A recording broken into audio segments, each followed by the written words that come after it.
Pietersen solution. This is the 7 marks very important question. આ ક્વેશ્ચનને સમજતા પહેલા આપણે મ્યુચ્યુઅલ એક્સક્લુઝનને સમજવું પડશે. મ્યુચ્યુઅલ એક્સક્લુઝન શું છે?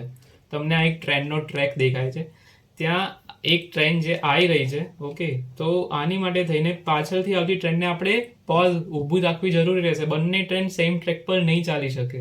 આ જ છે મ્યુચ્યુઅલ એક્સક્લુઝન. કે શું કહે છે કે way of making sure that if one process is using shared variable or file, મતલબ જો એક પ્રોસેસ સેમ વેરિયેબલ યા રિસોર્સિસને યુઝ કરી રહી હોય તો the other process will be stopped. મતલબ બીજી પ્રોસેસને વેઇટ કરવો પડશે જ્યાં સુધી એનું કામ ફિનિશ ના કરે, doing the same thing. Okay,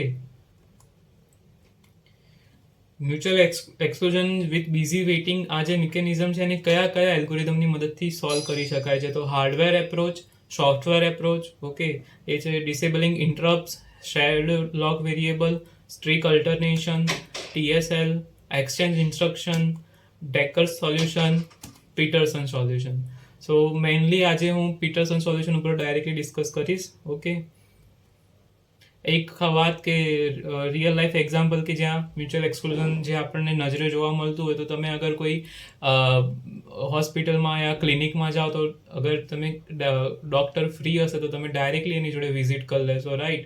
અને જો તમારે ઓલરેડી જો કોઈ પેશન્ટ અંદર હશે તો તમારે વેઇટ કરવો પડશે. ઓકે, તો જે મ્યુચ્યુઅલ એક્સક્લુઝનનું એક વધારાનું એક્ઝામ્પલ હતું. પીટરસન સોલ્યુશન પર હવે શિફ્ટ કરીએ. પીટરસન સોલ્યુશન એક સોફ્ટવેર એપ્રોચ છે. ઓકે, અહીંયા શું હશે તો અહીંયા મારી જોડે ટર્ન નામનો એક વેરિયેબલ હશે.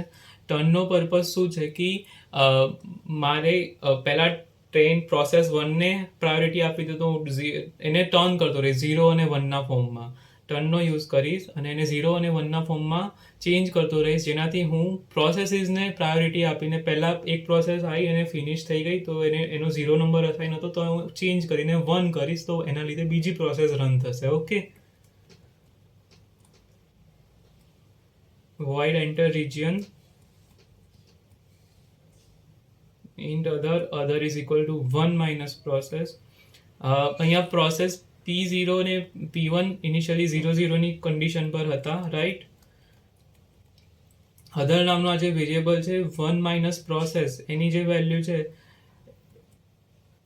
અહીંયા તમે જોઈ શકો છો કે અહીંયા જે આ બંને છે અત્યારે બંનેમાંથી કોઈ ટ્રેક ઉપર નહીં આવ્યો. પ્રોસેસ P0 અને P1 બંનેમાંથી કોઈ અત્યારે રિસોર્સિસ યુઝ નથી કરી રહ્યું. હવે આગળ શું થાય છે કે બંનેમાંથી કોઈ એકને પ્રોસેસના રિસોર્સિસ આપવાના છે, તો એની માટે મેં આ કોડ લખ્યો. આ જે પોર્શન છે, આ portion int other is equal to 1 minus process interested, જે પ્રોસેસ ઇન્ટરેસ્ટેડ હોય રન થવામાં, એમાં અહીંયા પ્રોસેસ P1 P0નું આઈડી આપીને પ્રોસેસને ટર્ન કરીશું. Turn is equal to process, તો અહીંયા હવે વેલ્યુ થઈ ગઈ 1. Okay, while turn is equal to process and inserted other is true, આ પ્રોસેસ હવે રન થશે. ઓકે, તો આના લીધે P0 પ્રોસેસ રન થઈ. નાવ અહીંયા ફરી આ ડેટાનો આ ચેન્જ પાસ થશે, 1 થઈ ગયા. ઓકે, લીવ અહીંયાથી પ્રોસેસ P0 અહીંયાથી ફિનિશ થશે અને લાસ્ટમાં P1 હવે અહીંયા રન થશે અને લાસ્ટમાં AB ત્યાં એ રીતે ફિનિશ થશે. ઓકે,